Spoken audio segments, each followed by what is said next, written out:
Então, meus irmãos, nós estamos prosseguindo com o capítulo 3 do nosso livro Manual Bíblico das Escatologias, e nós estamos analisando esse quadro que foi feito por Michael Vlach. Ele lançou esse livrinho aqui que eu recomendo, este livro Dispensacionalismo, Crenças Essenciais e Mitos Comuns. Ele lançou esse livro, tem um outro também, e ele é dispensacionalista, ele criou o dispensacionalismo integrativo, que mescla posições do dispensacionalismo tradicional, que é o clássico e revisado, ele chama assim na tabelinha dele, dispensacionalismo tradicional, e o dispensacionalismo progressivo. Aí, se o dispensacionalismo progressivo é a via do meio entre o dispensacionalismo tradicional e o aliancismo, clássico e progressivo, o dispensacionalismo integrativo é a via do meio entre o dispensacionalismo tradicional e o dispensacionalismo progressivo. Já vimos aí que ele segue as duas bases que estão aí na parte superior, as duas primeiras bases, ou seja, o dispensacionalismo clássico segue uma hermenêutica histórico-gramatical e o dispensacionalismo progressivo segue uma hermenêutica complementar. O Vlach segue o tradicional, adota uma hermenêutica chamada de tradicional ou histórico-gramatical consistente. A hermenêutica complementar, ela adiciona ou complementa mais sentidos às profecias veterotestamentárias, enquanto que a hermenêutica tradicional ela segue o referência plena. Embora o dispensacionalismo progressivo diga que também segue o referência plena.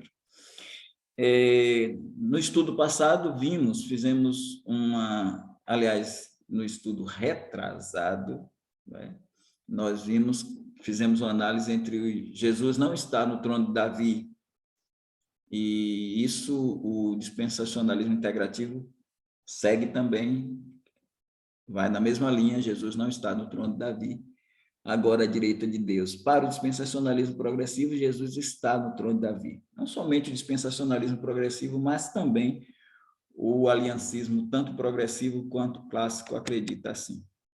E aí nós chegamos, no estudo passado, para a questão do batismo no Espírito Santo, que é o diferencial formador do corpo de Cristo. Então, ele teria que funcionar no período da igreja, se essa é a concepção de que o batismo no Espírito Santo ele é o formador do corpo de Cristo. Então, nós não cremos, aí mais uma vez dizendo, quando eu digo nós, eu estou falando do pastor Evaldo e os batistas regulares que seguem o dispensacionalismo clássico e revisado, não cremos que o batismo no Espírito Santo nós cremos que o batismo no Espírito Santo não é um cumprimento da nova aliança. Nós não cremos que o batismo no Espírito Santo é um cumprimento da nova aliança. Se assim fosse,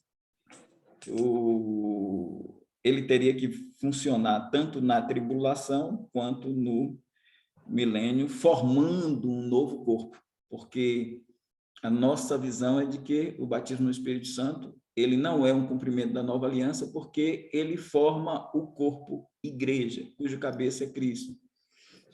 E mesmo aqueles que creem que a nova aliança já foi inaugurada, eles terão que admitir também que a nova aliança ocorre no período milenar. E se ela ocorre no período milenar, se ela se cumpre plenamente no período milenar, o batismo no Espírito Santo teria que formar, se é cumprimento dessa profecia da nova aliança lá na frente, o batismo no Espírito Santo teria que formar um novo corpo, porque essa é a função precípua do batismo no Espírito, conforme 1 Coríntios 12, versículos 12 e 13, em um só Espírito, fomos batizados, formando um corpo. Então, o papel principal do batismo no Espírito Santo é formar o corpo de Cristo. Então, foi isso que vimos na semana passada. Hoje nós seguimos para a questão do reino. E aí, o reino prometido no Antigo Testamento, ele foi adiado para o dispensacionalismo clássico e revisado. O reino prometido no Antigo Testamento não foi adiado, não foi adiado.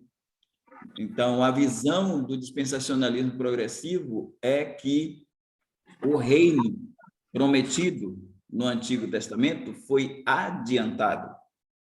Ou seja, ele foi inaugurado quando Jesus assentou-se sobre o trono de Davi, lá em cima, quando ele assenta-se ao lado direito de Deus, de acordo com o Salmo 110, verso 1, disse o Senhor ao meu Senhor, assenta-te à minha direita até que ponha os teus inimigos por escabelo dos seus pés. Então, o reino prometido, segundo o dispensacionalismo progressivo, ele não foi adiado, ele seguiu o curso, Para o dispensacionalismo clássico e revisado, o reino prometido no Antigo Testamento foi adiado. E aí, para o Michael Vlach, ele acredita que, de certa forma, ele foi adiado e, de certa forma, ele foi adiantado. Então, ele segue uma linha assim, que ele foi adiado e foi adiantado. Para nós, ele foi adiado. Para o progressivo, ele foi adiantado. Sendo assim, queremos dizer aos irmãos que o grande problema do dispensacionalismo progressivo, quando a gente fala do reino, e aí o capítulo 3 vai abranger muito disso, os dispensacionalismos e o reino de Deus, o que nós entendemos como um problema, e Hayre fala sobre isso, Charles Hayre, é que o dispensacionalismo progressivo ele tem uma visão de reino unívoca. Ele tem uma visão de reino como se fosse uma coisa só. E essa falta de uma visão multifacetada do reino é que gera esse problema. Porque quando nós dizemos que o reino foi adiado, estamos falando do reino messiânico do Senhor Jesus Cristo. Mas entendemos que, e essa questão do reino, ela é bem ampla, Não é à toa que o Alva McClain fez este livro aqui, ó, olha o tamanho a grandeza do reino. Então, ele não fica só num conceito de reino, como o dispensacionalismo progressivo tenta ter essa visão de um reino, a ideia de reino como se fosse o reino unificado, ponto. Então, nós quando olhamos também para Dwight Pentecost, no manual dele, para Alvin McClain, para Walvoord, eles mostram que o reino ele tem outros conceitos. Então, existe o reino universal de Deus, desde sempre. Então, sempre Deus foi um rei, e quando criou todas as coisas, ele exerce o domínio sobre a natureza, sobre todas as coisas. Então, há um conceito de um reino universal, há um conceito de um reino mediado, há um conceito de um reino em que o Senhor Jesus Cristo está nos corações dos cristãos, dos salvos, num sentido de domínio do Espírito Santo na vida do crente, e há um conceito de reino messiânico. Então, quando a gente diz que o reino iria ser estabelecido, mas ele foi adiado por conta da rejeição dos súditos principais, vamos colocar assim, por conta da rejeição do Israel, porque o reino ele tem uma amplitude que abrange prioritariamente a nação de Israel, enquanto Israel étnico. Claro que a igreja está dentro desse processo, gentios estarão dentro, todos os crentes de todas as dispensações estarão no milênio, mas quando a gente fala sobre isso, é bom a gente pensar nessa questão de um reino do Messias, do Cristo, no trono de Davi, que para nós não está no céu, não é celeste e terrestre, ele é somente terrestre, ele é terreno, vamos colocar assim. E aí vai entrar a necessidade de passarmos pela 70ª semana de Daniel, ou pelas 70 semanas de Daniel, melhor dizendo.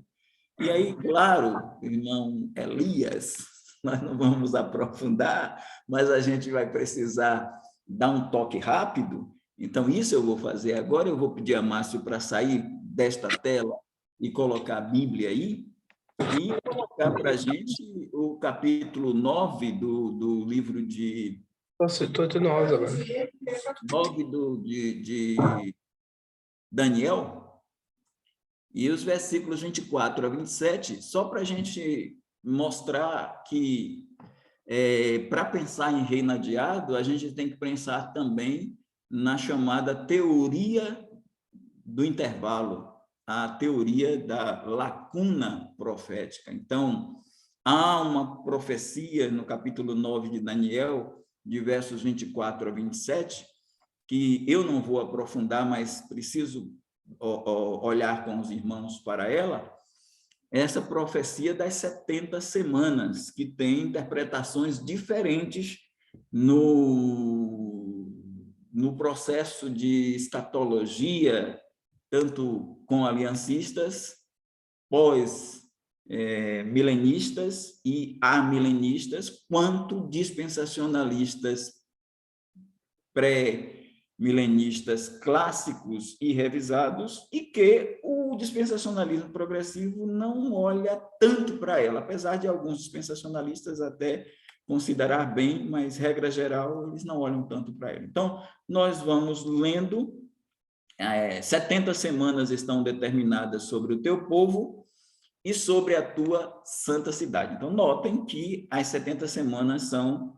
A igreja não aparece aqui, a igreja não aparece no Antigo Testamento, ela é um mistério, mas essas 70 semanas estão determinadas sobre o teu povo, é o povo de Daniel, então é o povo de Israel, e a santa cidade é a Jerusalém, não a nova Jerusalém, é a Jerusalém antiga, a Jerusalém. E com qual propósito? Para extinguir a transgressão, dar fim aos pecados e expiar a iniquidade. Na visão dos aliancistas, essas expressões aí, elas são 6 expressões, Então, temos extinguir a transgressão, dar fim aos pecados, expiar a iniquidade, trazer a justiça eterna, selar a visão e a profecia, ungir o santo dos santos. Então, na visão dos aliancistas, sejam eles neo-aliancistas ou aliancistas clássicos, isso aqui gira em torno do Calvário. Não tem problema da gente pensar em Cristo no Calvário, dentro desse contexto. Mas eles pegam tudo isso aí e aplicam para extinguir esta transgressão como uma ação punitiva para Israel. Dar fim aos pecados seria Cristo dando fim aos pecados não só de Israel, mas de todo o mundo. Expiar a iniquidade vai na mesma linha. Trazer a justiça eterna e a justificação pela fé. Selar a visão e a profecia, que em Cristo se cumpre as profecias. E o santo dos santos não tem nada a ver com um santuário futuro a ser construído, porque eles não aceitam a construção de um futuro templo, de um terceiro templo, né? Já tivemos o primeiro templo, o segundo templo, no terceiro templo aí, que seria um templo construído a partir do período tribulacional, na visão do método histórico-gramatical dos dispensacionalistas. Então, eles veem aí o santo dos santos como Cristo. Então, esse ungir o santo dos santos seria ungir a Cristo, que ele é o santo de todos os santos. Então, não seria mais aquele lugar santíssimo dentro de um processo que havia no período desde o tabernáculo, da visão no início do Êxodo, lá, como também o templo construído por Salomão e mais tarde por Neemias e Esdras é aprimorado por Herodes, e depois esse templo vai ser destruído no ano 70 por Tito. Então, a visão deles é que isso aí está dentro de um contexto messiânico cristológico, e nós não duvidamos disso, não estamos dizendo que não é, que Cristo não esteja nesse processo, só que a gente tem uma outra interpretação que nós vamos trazer. E aí eles colocam, sabe e entende, desde a saída da ordem para restaurar e para edificar Jerusalém, até o Messias, o príncipe. Então, a saída da ordem, a data mais precisa é Neemias, capítulo 2, de 1 a 4, que a ordem aí não é para restaurar, a saída da ordem para restaurar e para edificar Jerusalém, né? Então, ela tem essa relação com o ano 20º do rei Artaxerxes, e aí, claro que tem o decreto de Ciro, tem o decreto lá com o Dario, mas parece-nos que se aproxima muito mais essa ordem 445 antes de Cristo.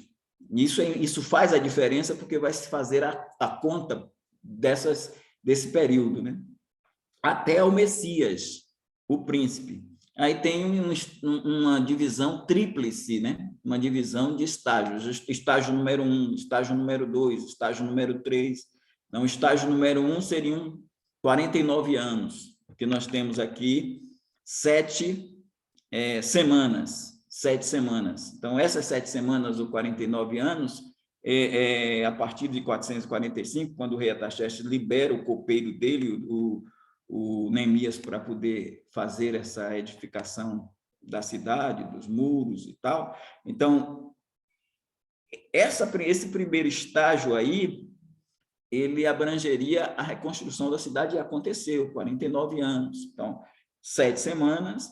Depois nós temos, do término da construção de Jerusalém até o Messias, mais 62 semanas, que vai dar, nesse cômputo de 445, vai culminar com a entrada triunfal de Jesus no jumentinho, antes da sua crucificação lá em Jerusalém.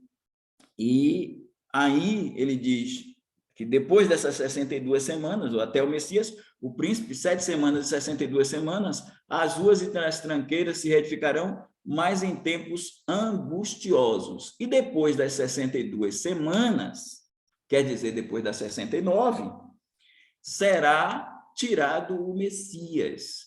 Então, o aliancista, ele coloca, quando diz depois das 62 semanas, ele entende que isso é sequencial. Então, tem 7 semanas, 62, então não vai ter nenhum intervalo.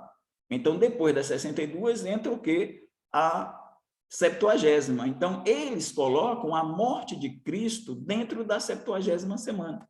Então, para eles, os 3 anos e meio, a última semana, porque você tem 3 estágios, 7 semanas, que dão os 49 anos, mais 62 semanas, que aí seria 434 anos, aí depois viria mais uma semana, que é a última semana. Essa última semana, para eles, ela está dentro do período da morte de Cristo. Então, ela abrangeria do batismo, quando Cristo começou o ministério, aí seria essa unção do santo dos santos, que seria Cristo.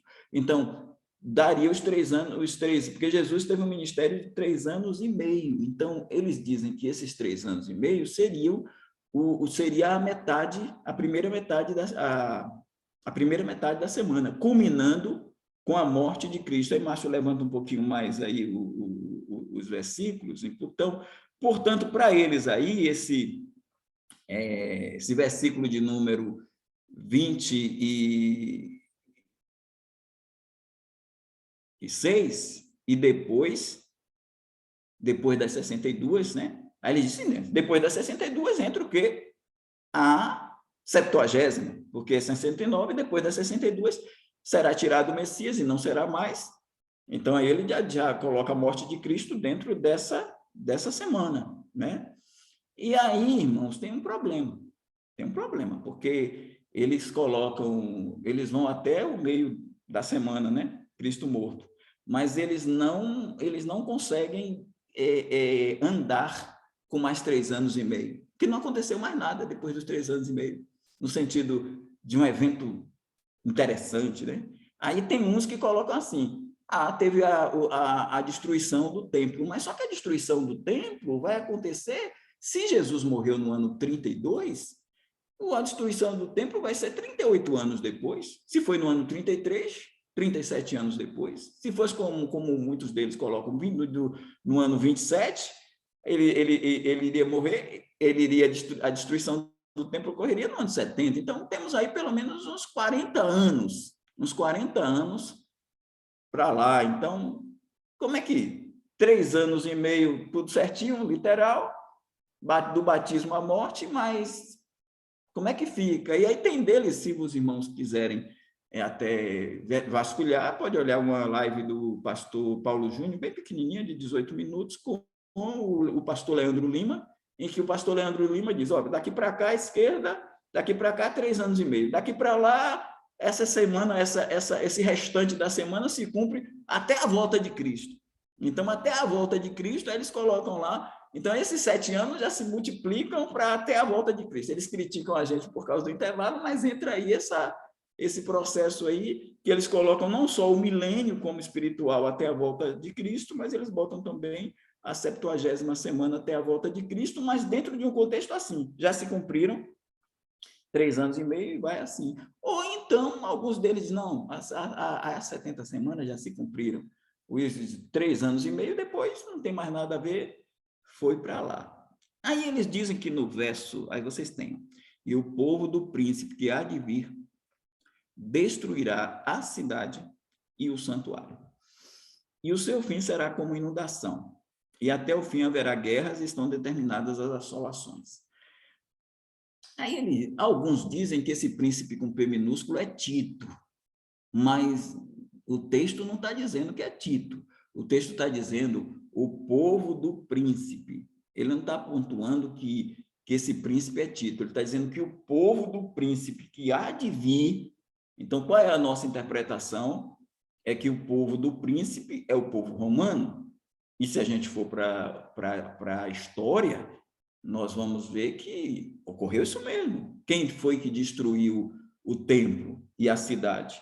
O povo do príncipe que há de vir destruirá a cidade e o santuário. Foi o general Tito, que era filho do imperador Vespasiano, e aí o Império Romano, o povo romano, foi lá e destruiu a cidade e o santuário. A gente só não diz que esse príncipe é Tito. A gente está aqui com o ano 70, é história, mas a gente não diz que esse príncipe é Tito. E tem deles que dizem que é Tito, e tem deles aliancistas e pós-milenistas e amilenistas que dizem que é Jesus Cristo.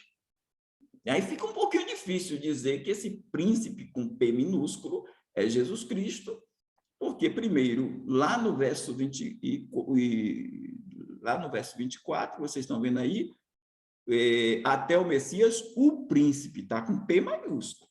Esse é o Messias, o príncipe. Mas esse daí, com Pzinho, não é o Messias, senão seria com Pzão também. Seria o P maiúsculo, né? E ele está mostrando que esse príncipe há de vir. E a indicação é que esse príncipe vai vir do Império Romano, porque foi o povo desse príncipe que destruiu a cidade e o santuário. E o seu fim será como inundação, e até o fim haverá guerras, estão determinadas as assolações. Então, eles dizem que a 70ª semana está dentro do período em que Cristo é morto, e eles dizem que Cristo é esse do verso 27, porque diz assim, ele firmará um concerto com muitos por 1 semana. Aí ele diz que isso aqui é a nova aliança, que eles chamam de aliança da graça. E ele diz, ele firmará um concerto com muitos por uma semana. É a nova aliança, porque Jesus disse lá, quando esteve celebrando a ceia, ele disse, este é o sangue da nova aliança que é dado, que é oferecido por muitos. Aí eles dizem que esses muitos são os salvos, claro que lá em Mateus, Marcos e em Lucas, o texto está falando dos salvos, sim. Agora, ele firmará um concerto com muitos, é muito complicado você achar que esses muitos são aqueles muitos que Jesus falou lá, né? E para nós, esses muitos aqui são judeus no período tribulacional. Eles dizem que é Cristo por uma semana e na metade da semana, quando Cristo foi morto, porque eles creem que Cristo é morto na metade da semana, Cristo fez cessar o sacrifício e a oferta de manjares, porque aí não tem mais sacrifícios. Então, quando Cristo morre, abole os sacrifícios. Então, aí seria Cristo fazendo cessar o sacrifício e a oferta de manjares. E sobre a asa das abominações virá o assolador. E isso até a consumação, e o que está determinado será derramado pelo assolador. Essa é a visão aliancista. A nossa visão é que o príncipe com P minúsculo não é Jesus, o príncipe com P minúsculo aí é o anticristo, esse aí, o povo do príncipe que advia, então esse príncipe que advia é o anticristo, e esse ele do versículo 27 é um pronome pessoal, do caso reto, é um pronome deítico, e o pronome deítico, ele faz referência ao que está mais próximo dele. Então, o príncipe do versículo 24 está distante do ele. Quem está mais próximo do ele é o príncipe que há de vir.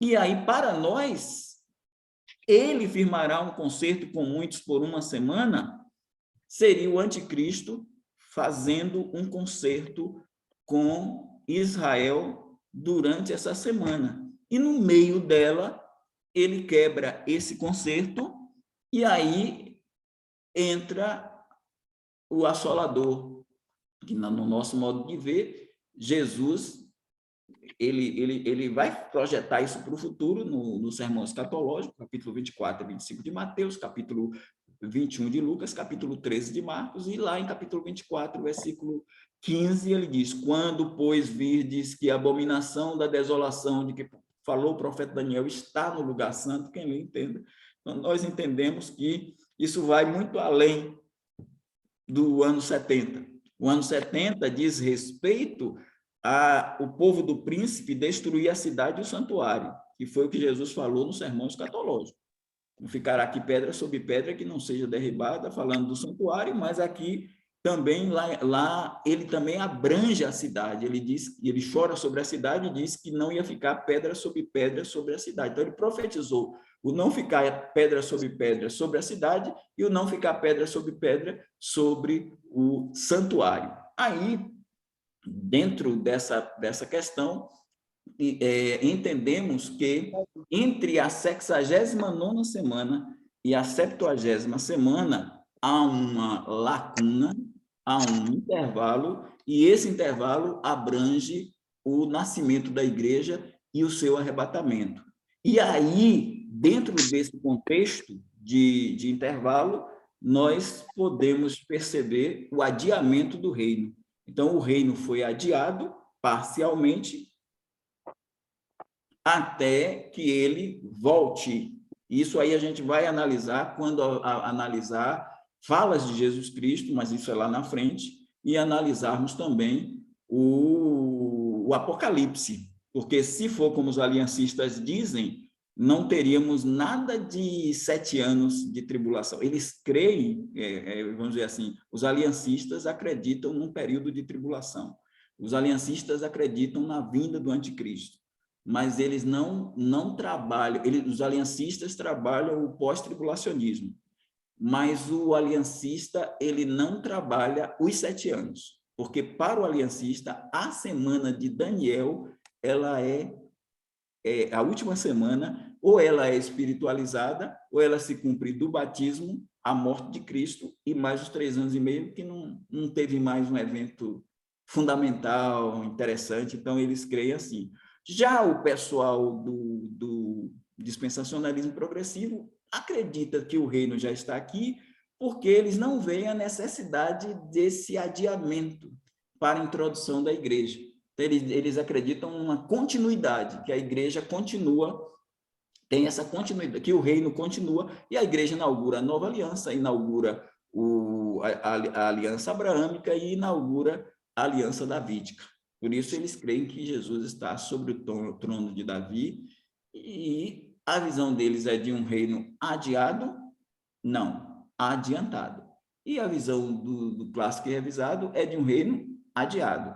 A visão do aliancista é que o reino já foi estabelecido espiritualmente. A semana de Daniel, se ela tem ainda 3 anos e meio, é esticado aí num sentido espiritual até a volta de Cristo, então da ressurreição à volta de Cristo, e nós ficamos nessa interpretação histórico-gramatical, sendo que, para nós, entre o verso 26 e o verso 27, há um intervalo, há um espaço, há uma lacuna profética que só vai se resolver depois que Deus, o Senhor Jesus, arrebatar a igreja, aí viria a 70ª semana, porque ela é inteiramente dedicada a Israel. E aquelas ideias dos 3 e 3, as 70 semanas são determinadas para extinguir a transgressão, para dar fim aos pecados e para as 3 primeiras bases, né? As 3 primeiras bases seriam, claro que a expiação de Cristo acontecida, voltando aí, muito bem, irmão Márcio, eu esqueci, você está bem atento, é isso aí. Então, extinguir a transgressão para a gente não coloca assim 2 em 2, a gente coloca 3, 3. Então, extinguir a transgressão, a gente entende que Jesus fez tudo isso no Calvário, mas que essa extinção da transgressão, esse fim dos pecados e essa expiação da iniquidade, elas dizem respeito agora a Deus, Jesus Cristo executando uma redenção ao Israel étnico, muito entendendo que essa redenção a gente já estudou aqui, a redenção já se faz na igreja, mas a gente expiar a iniquidade e dar fim aos pecados e extinguir a transgressão, isso diz respeito à salvação dos judeus. E na parte 3, nos outros 3, trazer a justiça eterna diria respeito ao milênio, a implantação do milênio com Jesus trazendo um reino de justiça, selar a visão e a profecia diria respeito à conclusão de todas as profecias agora em Cristo até o findar do milênio, e ungir o Santo dos Santos. Nós não temos problemas em entender que esse ungir o Santo dos Santos seria o Senhor Jesus Cristo ungido rei. Está entendendo? Então, não precisamos colocar essa unção do Santo dos Santos como uma unção do lugar santíssimo. Mas se esse Santo dos Santos é Jesus Cristo, ele seria, conforme o Salmo 2, que diz, eu ungi o meu rei no monte Sião. Então, Jesus sendo ungido para reinar no milênio. Então, é isso aí em questão do reino adiado e do reino adiantado e da visão do Michael Wallach, que fica ali entre as duas posições. Agora o irmão Márcio fecha, o irmão Elias tem a oportunidade para a gente trabalhar as indagações que vierem. Então, pela ordem que eu captei quando abriu, era o Márcio, a irmã Cristina e o Elias, e o Almir. O Almir está com o nome de Elias hoje. É interessante, viu, Elias?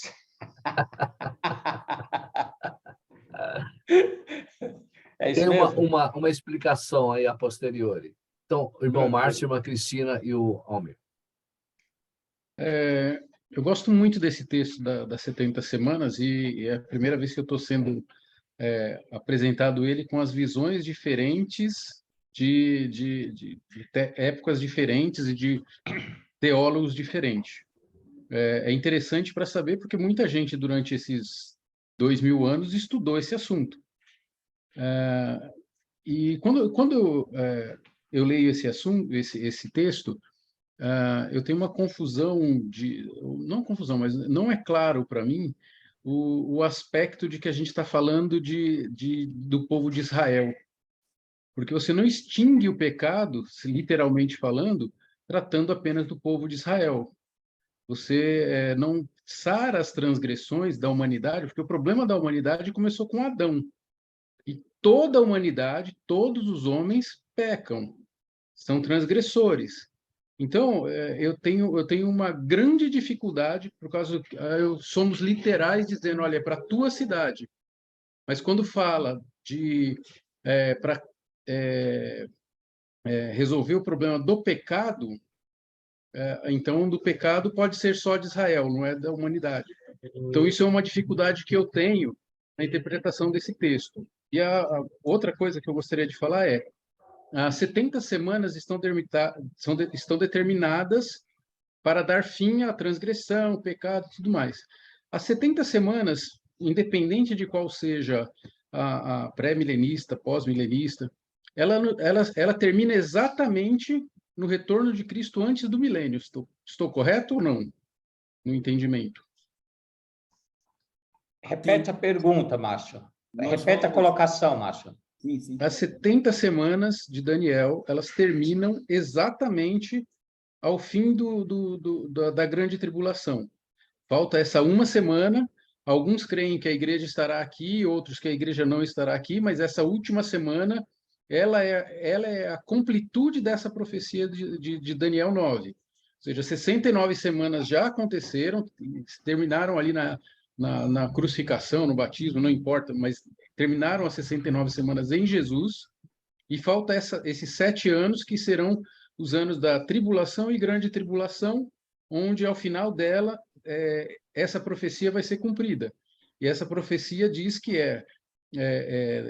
dar fim ao pecado, cessar toda transgressão, e começa o reino milenar, que é o que nós estamos estudando aqui, que é o reino de Jesus como político, mostrando e trazendo um mundo que a gente ainda não conhece, né?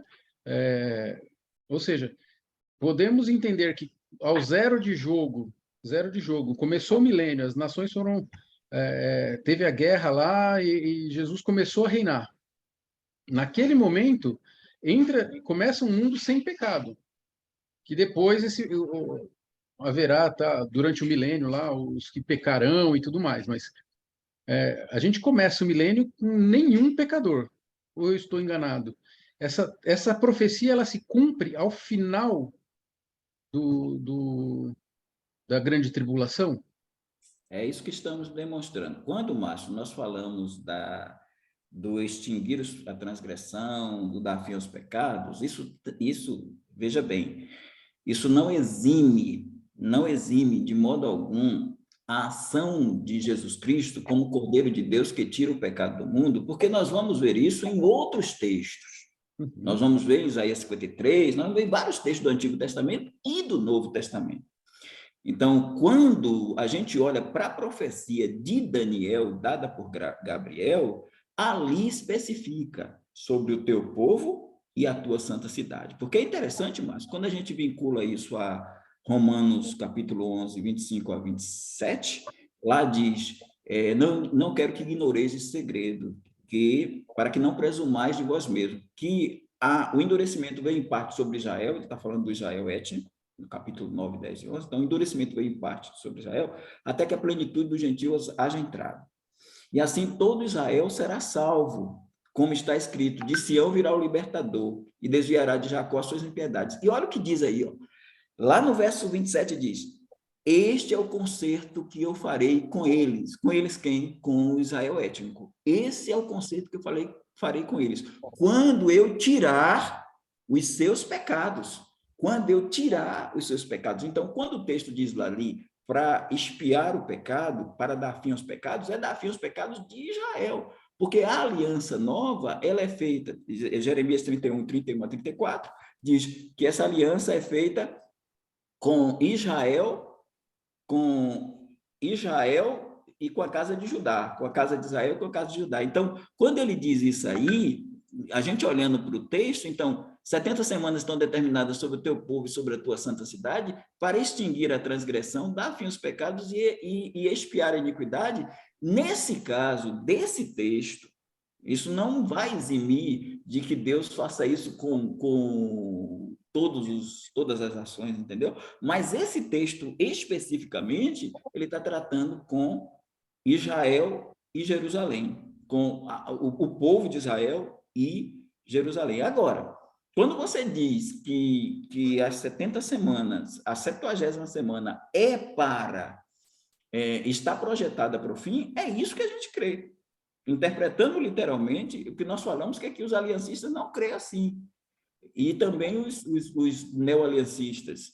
E o progressista ele não mexe muito aqui, não é por conta disso, ele não mexe muito aqui porque há a probabilidade, sim, de nós termos, quando diz depois disto, no verso 26, e depois das 62 semanas, será tirado o Messias e diz, não será mais.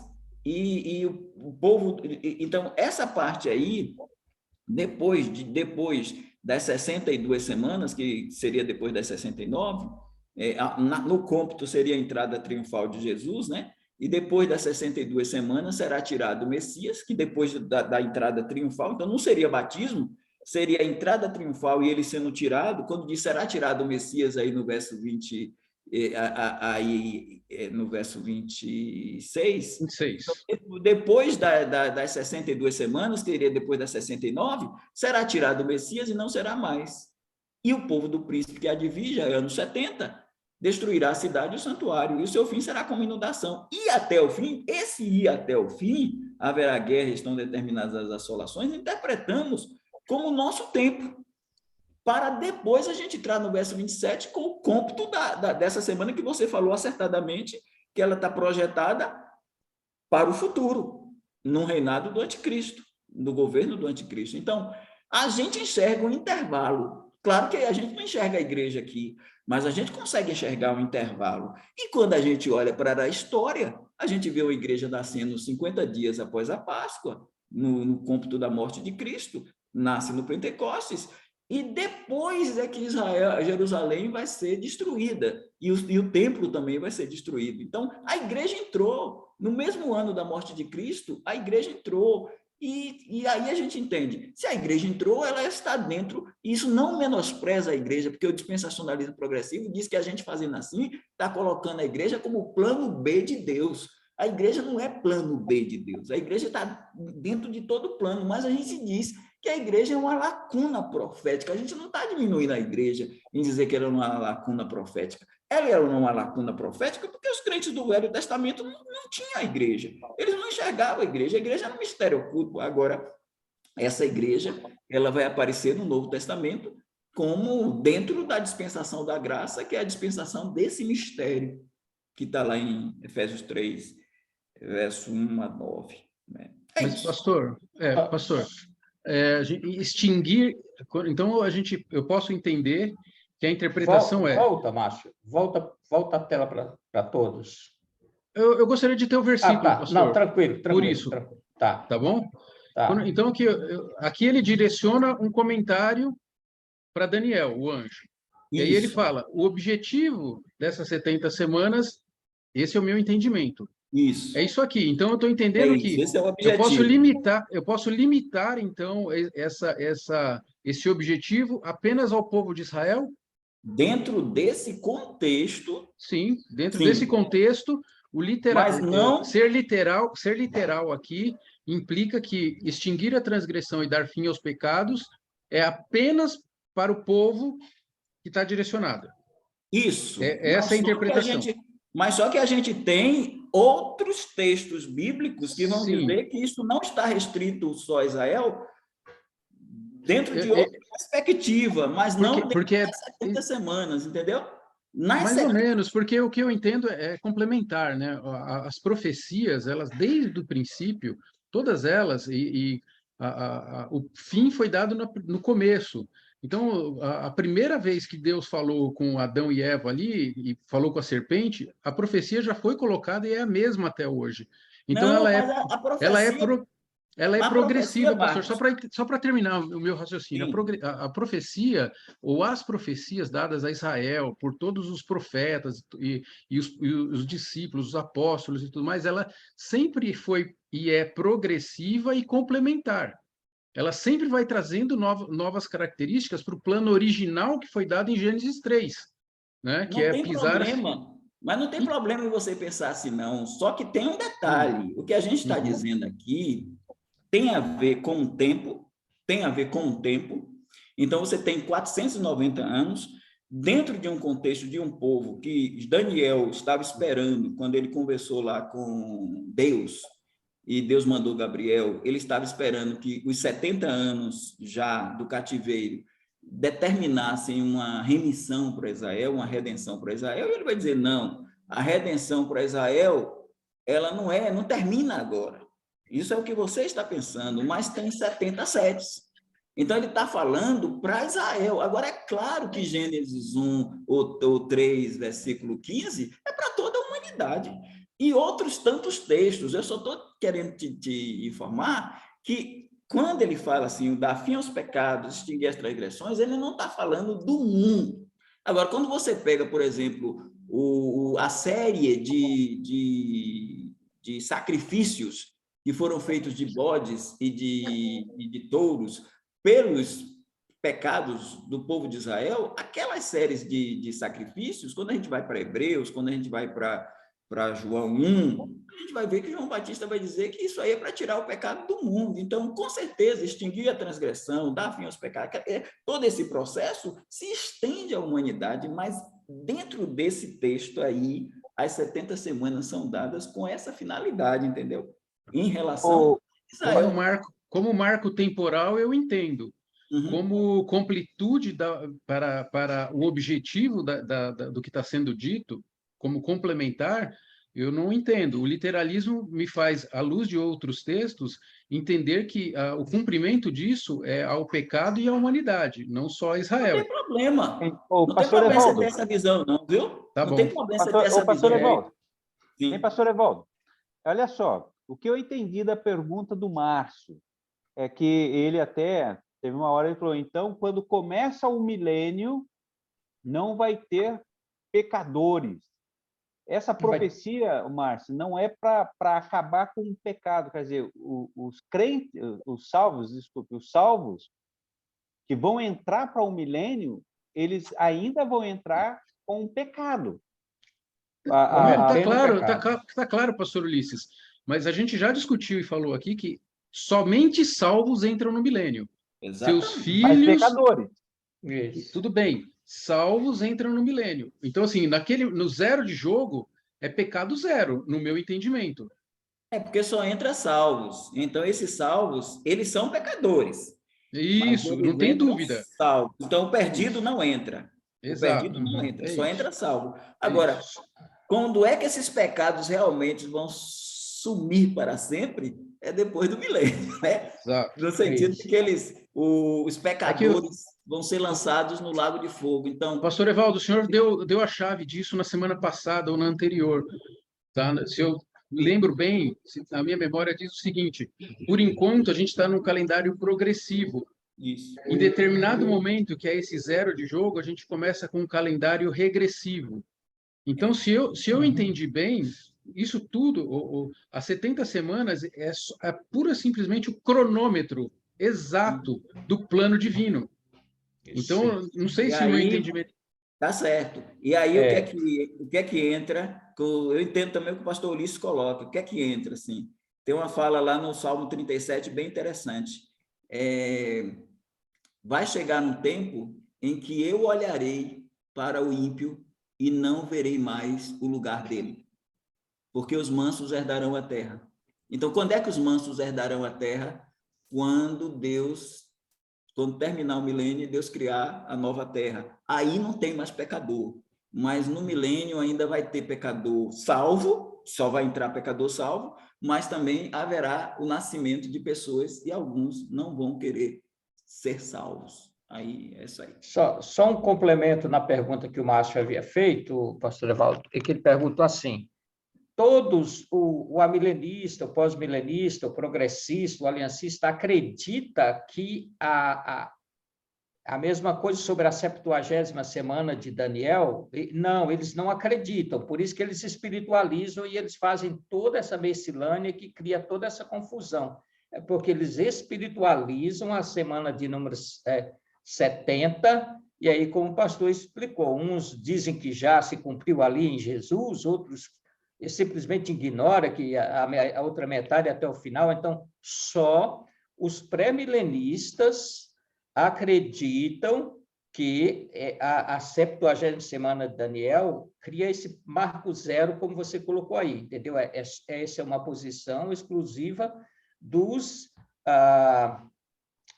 pré-milenistas, dispensacionalistas clássicos, e não do progressista, ou do integracional, ou do aliancista. Eles não acreditam nisso. Pastor José Bezerra, eu estou descobrindo esses nomes agora, essas teorias existentes, né? Então, assim, não estou nem aí para elas, no bom sentido, tá? Entendo o que eu estou querendo dizer. Não, é importante entender os blocos na minha cabeça e os encaixes dessas peças. Tá legal? Mas obrigado, é verdade.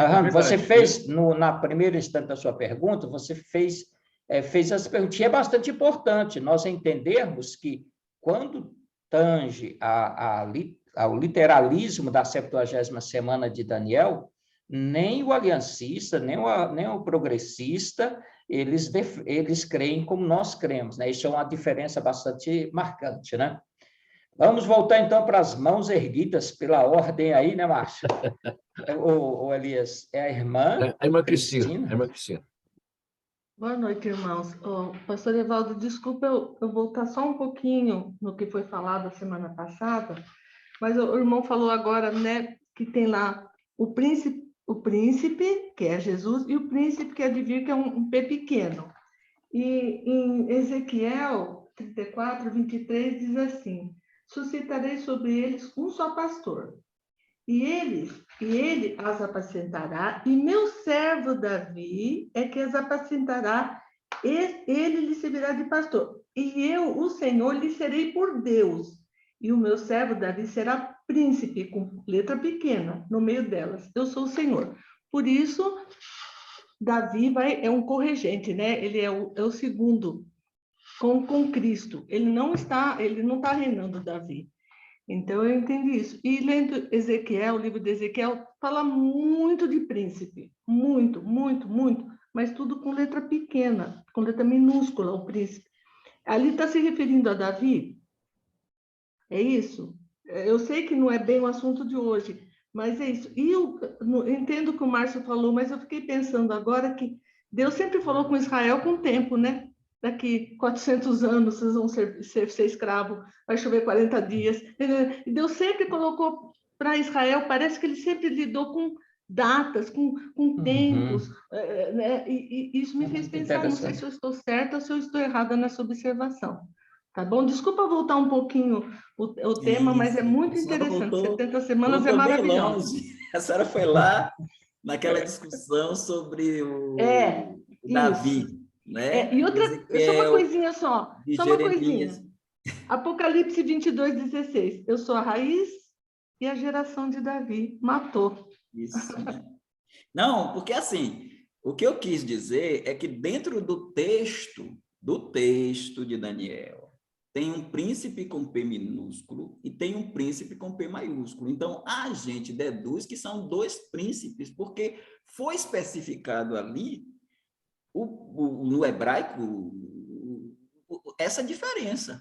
Então, o príncipe com P minúsculo para nós não é o Messias, é o falso Messias, é o falso Cristo, é o anticristo. Agora, no texto que a senhora puxou de Davi, há discussão ali, porque há uma boa gama de estudiosos, também dispensacionalistas clássicos e revisados, acreditam que o Davi ali é o próprio Senhor Jesus Cristo, o filho de Davi. E que e há outros que abordam a possibilidade de Davi ser o corregente, mas eu não vejo nenhum problema em Davi ser corregente com Cristo, mas por textos do Novo Testamento, que Jesus disse, haverá um só rebanho e um só pastor, quando ele se apresentou como o próprio bom pastor, e direcionando para esse texto, nos parece que essa raiz de geração de Davi é o próprio Senhor, o filho de Davi, sentado no trono de Davi, é Davi. Então, eu não teria essa dificuldade. Irmã, ok? Muito bem. Antes do primo, rapidamente, boa noite, irmã Raquel. Muito bom vê-la, né? Ela entrou um pouquinho depois. Estamos felizes pela sua presença, viu, irmã? Deus possa abençoá-la muito, viu? Queremos ouvir a sua voz rapidamente do nosso boa noite, né? Pode ser, querido? Aí. Sim, Boa noite, irmãos. Boa noite. Terça-feira eu tenho reunião de mulheres na igreja. Aqui no Chile a gente está com 1 hora a menos que o Brasil. Então eu tenho reunião das 6h30 até as 7h30. Então seria 7h30 às 8h30 aí no Brasil. E algumas irmãs não têm carro, moram um pouco longe, então eu tenho que levar as irmãs, então me complica um pouquinho chegar no horário. Por isso que, quando vocês falaram das reuniões, depois das férias começar às 9 horas aí no Brasil, 8 horas aqui no Chile, seria muito bom para mim, por causa disso, da reunião de mulheres. Mas, boa noite. Boa noite. Fique em paz, irmã. O que importa é que a irmã está aí. Esses minutos aí não tem problema nenhum. Seja bem-vinda, viu? Muito primo, obrigada. Imagina, primo, depois irmão Daniel e depois irmão Cristiano. Eu tinha colocado 10h10, eu vou dar 5 minutos, no máximo até 10h15. Então, senão vai ficar para gosto. Vamos lá, primo, você. Tá certo. Tá certo. Mas eu também, como o Márcio, eu gostei bastante da exposição que o pastor Evaldo fez, colocando as duas posições, né? A análise desse texto de Daniel, colocando as duas posições ao mesmo tempo, ficou muito, muito esclarecedor, né? E o meu comentário basicamente sobre o príncipe com P pequeno, que o próprio versículo, para mim, né, ele já dá a entender que não poderia ser a pessoa de Cristo ali, né? Pelo fato da continuidade do versículo falar sobre a destruição, né, do próprio que há de vir, destruirá a cidade e o santuário. Acho que isso seria totalmente contrário, né, à obra de realização de Jesus. Então, o próprio versículo, na sequência, ele esclarece para mim que não poderia ser Jesus aqui, esse príncipe, né? Só essa observação, não sei se realmente a minha observação é válida, né, em relação a essa questão de não ser esse príncipe pequeno aqui, como entende, né, os aliancistas, o próprio Jesus. Agora, e aí colocando nessa 70ª semana. Irmão, seria esse o meu comentário. Só é bom a gente ser honesto, né, na colocação de que... Pastor Evaldo está sem som, eu não estou ouvindo o pastor Evaldo. Eu estou ouvindo. Está falando baixo. Está me ouvindo? Pronto, agora? Acho que o meu Elias, irmão Almir, que está... Sem retorno. Mas aí é o seguinte, irmão Almir, para sermos honestos, tem uma boa parte deles que dizem que o príncipe que há de vir seria Tito que viria destruir. Só que ali diz o povo do príncipe que há de vir. Então, a nós nos parece projetar mais à frente esse príncipe que há de vir, e o príncipe que há de vir não sendo o general Tito, que não era nem rei, não era nem imperador, era apenas, foi imperador, mas quando destruiu Jerusalém no ano 70, não era imperador, ainda era filho do Vespasiano, do general Vespasiano. Então, o príncipe, para muitos deles, eles não estão muito atrelados à questão do príncipe que há de vir, eles pegam mais o ele firmará o pacto. Só que eles colocam ele como Jesus Cristo e projetam ele para o príncipe com P maiúsculo. Só que até na construção do parágrafo, nos parece que o príncipe que há de vir se adequa muito mais ao ele do que o do versículo 26, do versículo 25, entendeu? Mas é isso aí. E é importante lembrar também que Apocalipse capítulo 6 fala do príncipe que há de vir, que vai fazer uma aliança, vai assinar uma aliança com o povo de Israel, né? Ali há o início da tribulação, né? Se está tratando disso também. Mas vamos avançar, então, para o irmão Daniel. Só complementando. Sim. Só, pastor, irmão, que o senhor falou aí no texto de Mateus, de Apocalipse 6, eles dizem que ali é o avanço do evangelho.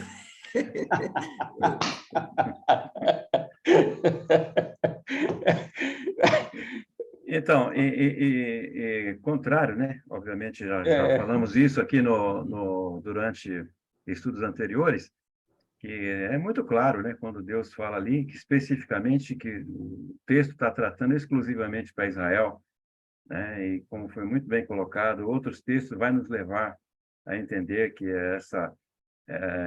esse acontecimento não é exclusivo para Israel, mas para toda a humanidade. Mas que nesse exato momento é para Israel que está sendo comentado ali, não tem dúvida nenhuma.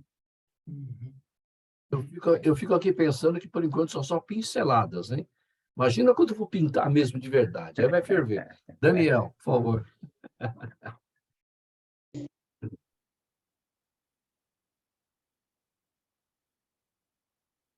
O irmão Daniel, você está sem som, mesmo que o seu microfone parece ligado. Continua sem som, irmão Daniel. Quando ele se acha lá... Achou? Ok, Daniel? Melhorou? Agora. Sim, agora sim. Tá bom. É uma pergunta simples, pastor Evaldo. É simplesmente sobre a questão de... Lá em Romanos 11, 28, quando ele diz, né? Assim todo Israel será salvo. De Sião virá o libertador. Ele desviará de Jacó as impiedades. Eu posso ligar esse versículo ao Daniel, capítulo 9, 24, quando ele diz que 70 semanas estão determinadas sobre o seu povo. Até já fiz algumas pregações sobre essa situação, só queria confirmar com o pastor. Eu até citei na explanação. É isso mesmo. Isso. Por que a gente tem tirar o pecado? Porque lá está dizendo no verso 27, desviará de Jacó as suas impiedades, e vai dizer lá no verso 27 o seguinte: esta é a aliança que eu farei com eles, quando eu tirar os seus pecados. Então, faz o link, com certeza. Quando Paulo escreveu isso, ele estava pensando em Daniel 9, verso 24. Com certeza, porque ele usa a mesma expressão e de Deus falando, e Paulo está fazendo referência à nova aliança. E essa nova aliança não está dando a ideia de uma inauguração na primeira vinda. Está dando a ideia do estabelecimento de uma nova aliança a partir do findar das 70 semanas de Daniel, como bem disse o irmão Márcio, quando termina a 70ª semana, é que começa o milênio, e aí sim, aquelas promessas do versículo 24 de Daniel 9, elas começam a se cumprir no milênio. E esse é o conceito. Muito Só bem, mais uma coisinha, se o pastor me permite. Eu posso linkar também com Isaías 53, 11.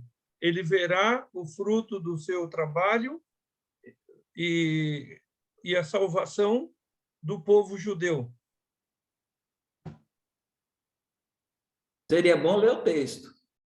Eu já leio, peraí. Verá o fruto e ficará satisfeito. Só um segundo. Isaías 53, 10. 11.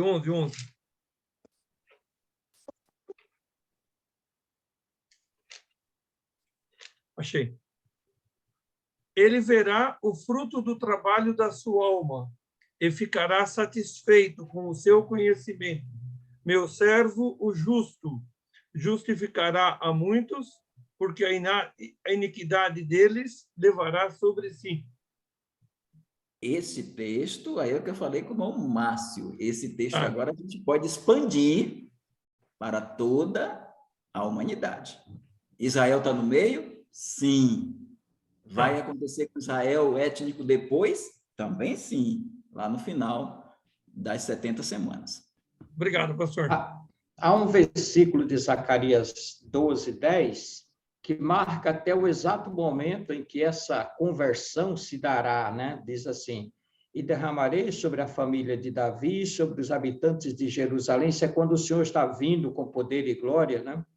Derramarei sobre a família de Davi, sobre os habitantes de Jerusalém, um espírito de ação de graças e de súplicas. Olharão para mim, aquele a quem transpassaram, e chorarão por ele, como quem chora a perda de um filho único, e lamentarão amargamente por ele, como quem lamenta a perda do filho mais velho.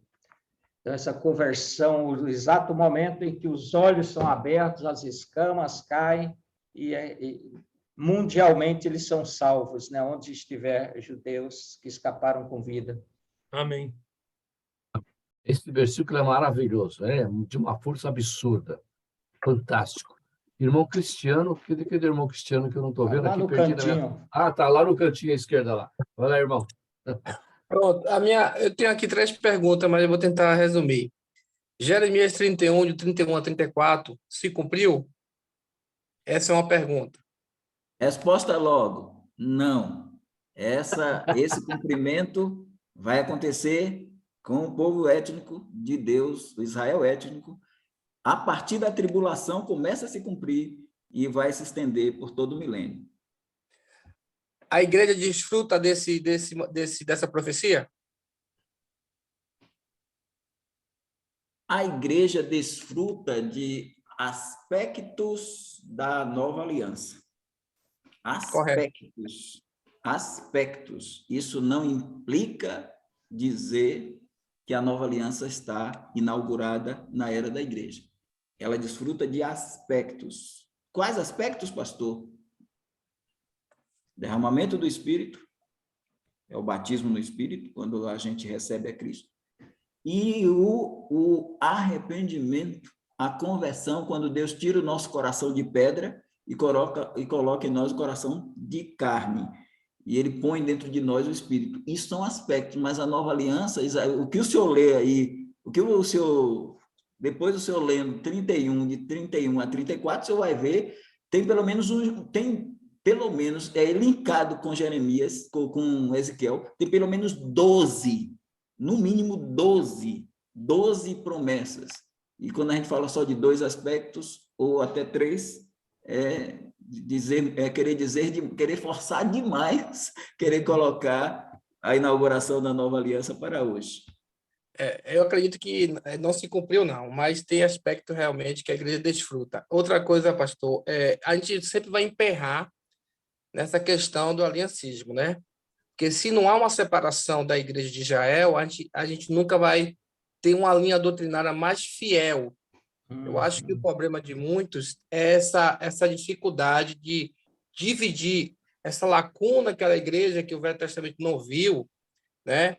E a gente vê hoje, porque nós temos o cano completo, a gente está vendo que a igreja é separada de Israel, não é junto, né? Não é extensão, certo? Então, todas as pessoas que têm esse pensamento aliancista, ela vai ter muita dificuldade de compreender, porque são ensinadas desde pequeno a compreender de maneira errada a minha posição.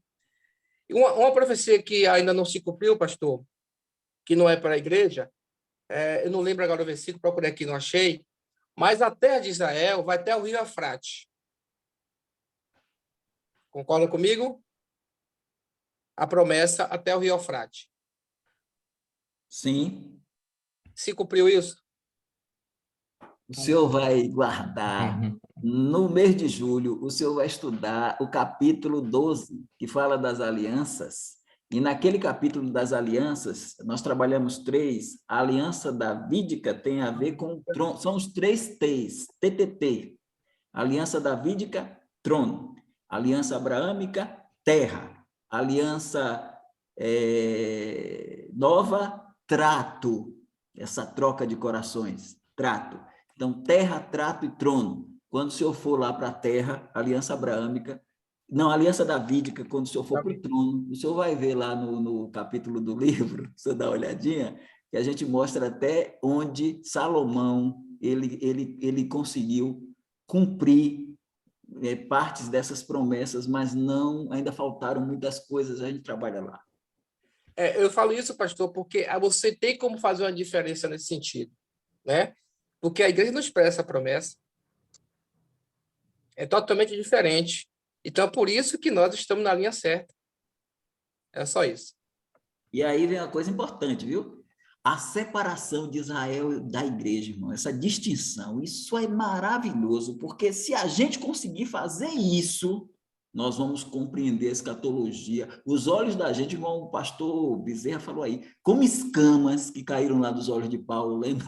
Quando Ananias esteve com ele. As escamas vão cair dos nossos olhos e a gente vai enxergar a escatologia de uma forma esplêndida, quando a gente separa Israel da igreja. O irmão Zamar estava com a mão levantada, baixou, irmão, desistiu? Desistiu por causa do horário, pastor. Deixa para agosto, se Jesus não voltar até lá. Não, irmão Zamar. Pode perguntar, irmão. Pode perguntar. Aí depois a gente segue. Vai lá, irmão. Não vai dar pano para manga. Mas não, aí ele fala para mês você... pensando, né? Os professores ficam pensando durante o mês para ter resposta daqui a um mês. Exatamente, pode perguntar. Tá, eu quero saber por que se nós somos ministros de uma nova aliança, se nós não fazemos parte da nova aliança. O senhor vai olhar capítulo 12, lá no capítulo 12, eu trabalho a nova aliança e pego todos os textos, inclusive esse, e lá tem uma explicação bem joia lá. Então, o senhor vai lá, se tiver dúvida em agosto, o senhor vem para cá, mas pode ir para lá, capítulo 12, as alianças. É um capítulo, irmãos, bem interessante, porque a gente trabalhou tudo, não vou dizer tudo, não é muita ousadia, né, pastor Zé Bezerra? A gente trabalhou o que pôde, e no que pôde, a gente tentou tapar todos os buracos. E aí o senhor vai lá e dá uma olhada. Gente, desculpa, Elias, mas aí isso aqui me faz lembrar muito minha época de seminário, viu? Os pastores rindo aí, né? A gente lá, seminarista, fazia pergunta e o pastor falava, dá uma lida lá no livro tal, assim, na página. Aí a gente ia e descobria tudo. Eu estou fazendo isso. Né? É o famoso cavocar, né? É cavocar aí, né? Mas eu estou fazendo isso. Vai cavocar um pouco. Porque a pergunta de Elzamar vai dar pano para a manga eu explicar aqui. Então, irmão Elias, vou dar 5 minutos a mais. Aí eu mandei ele para lá, não foi mais por isso. Tá certo. Mas eu sei, pastor. Eu sei. Muito bem, irmãos. Então, nós estamos aí... Elias, só desculpa, o irmão Edson, teve uma hora, ele estava levantando a mão, acho que não viram. Realmente eu não vi. Perdão, irmão, eu não vi mesmo. Tá bom, irmão, não tem problema. Mas é uma coisa pouca mesmo. O versículo que o pastor Zé Bezerra leu, eu entendi que todo Israel vai ser salvo no final, é porque eles vão reconhecer Jesus Cristo, que ele falou, essa escama vai cair toda dos olhos daqueles que estavam um pouco equivocados. É exatamente isso, irmão.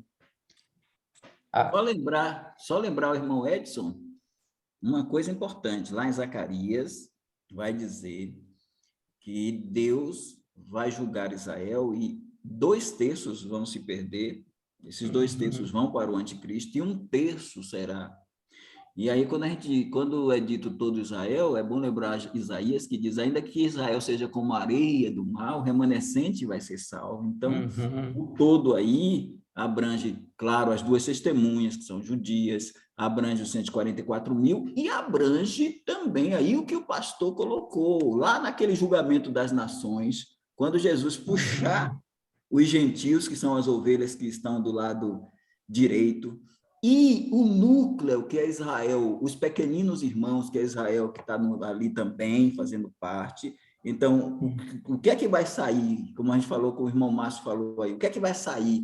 Os bodes. Os bodes são excluídos, e tem judeu no meio desses bodes, mas aí vai entrar esse grupo de judeus que vão ser o núcleo do milênio. Os judeus, pequeninos irmãos de Jesus, os gentios, benditos do meu Pai, aí eles entram para gerar filhos e com um corpo atômico, mas com transformação, porque vão viver 1000 anos. Então, eles entram no milênio para gerar filhos. Então, é isso que o pastor Zé Bezerra está colocando, que são aqueles que vão vê-lo, vão ver aqueles que transpassaram, e o pastor trouxe esse belo versículo que fecha o nosso semestre. Né? É isso aí.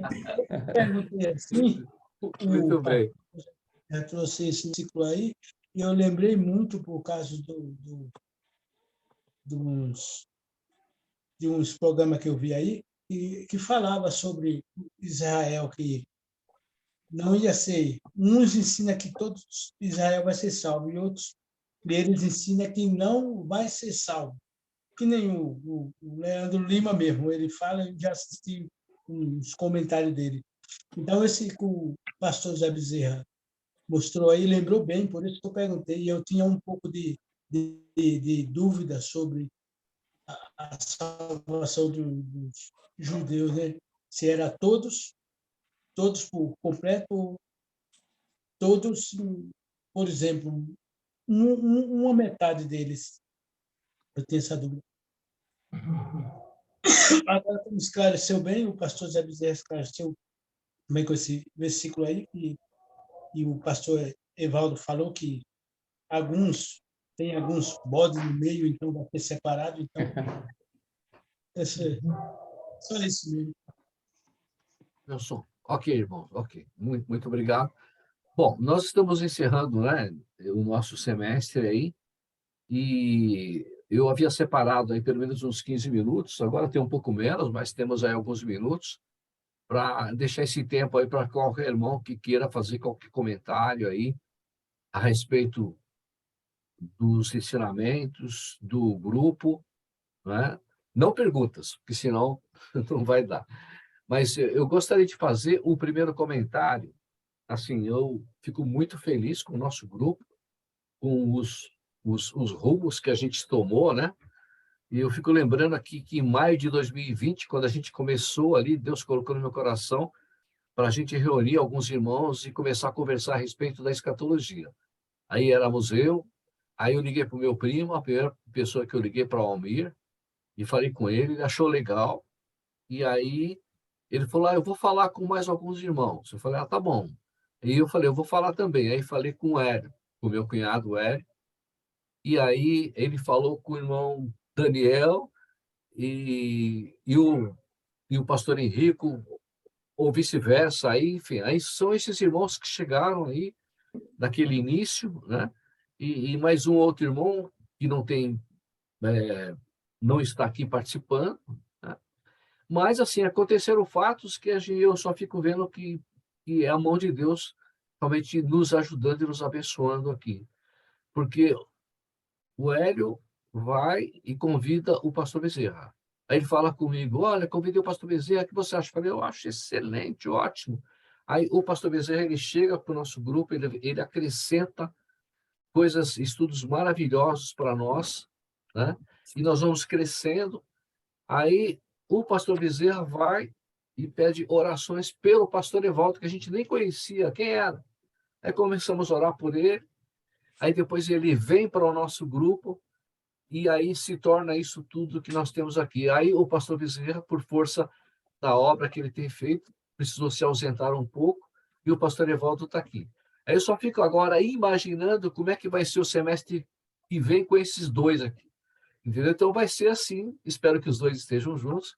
Fantástico. Aí outros pastores chegou o pastor Lorival, que também deu algumas aulas para nós, falou sobre dispensacionalismo. O pastor Ulisses também, e o pastor José Bezerra trouxe ele. E assim, o pastor Dilson, que eu não me lembro quem convidou, acho que foi também, não sei, o pastor José. O irmão Zamar, que chegou, que chegou aqui convidado pelo irmão Carlito, que foi do pastor Bezerra. E aí o irmão Osamar vai para Curitiba, chega em Curitiba, um baiano em Curitiba, acho que ele é baiano, em Curitiba passando um frio, aí traz o pastor Rafael, que por sua vez traz o irmão Klaus, que não está aqui, mas tem sido assíduo. O irmão Klaus traz mais não sei quem, e a coisa vai indo assim de uma maneira que eu fico felicíssimo. Então, esse grupo, né, às vezes, pô, o pastor Evaldo fala comigo, irmão, esse seu grupo, eu falo, não, pastor, não é meu grupo, não, esse grupo é nosso. É nosso. Daqui a pouco, se Deus me chama, vocês continuam. O grupo é nosso. O primo, que é o meu braço direito aí, que me ajuda muito, né? A gente conversa bastante, então, e cuida, enfim. Eu só tenho a agradecer a Deus pelas pessoas, pelos irmãos que têm vindo e por tudo que eu tenho aprendido. Eu disse aqui, quando a gente começou, aqueles 4, 5 irmãos falando, eu achava que eu sabia muito. Falei, eu fiz seminário, estudei, eu sei tudo. Eu não sei nada. Nossa, que na real que eu não sei nada. Quando eu vejo o pastor Evaldo falar, eu falo, misericórdia, mas eu não sei nada. Então, assim, é uma bênção muito grande aprender.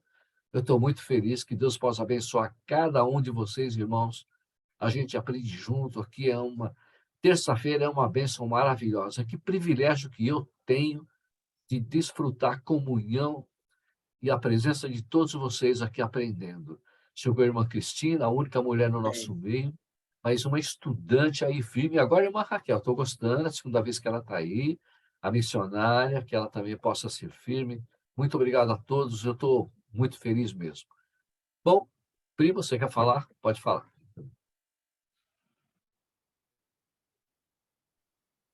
Eu não vou perder essa oportunidade. Quase não falo no grupo, deixa eu falar pelo menos no encerramento aí do semestre, né? Mas eu tenho encarado esse grupo como uma extensão da igreja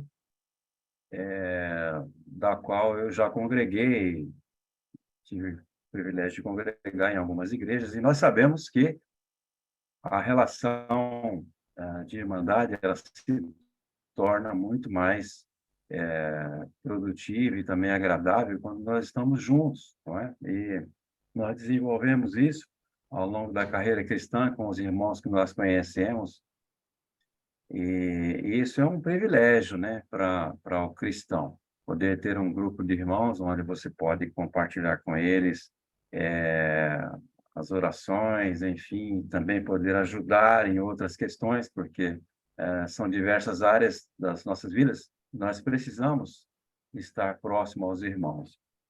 E eu me lembro daquele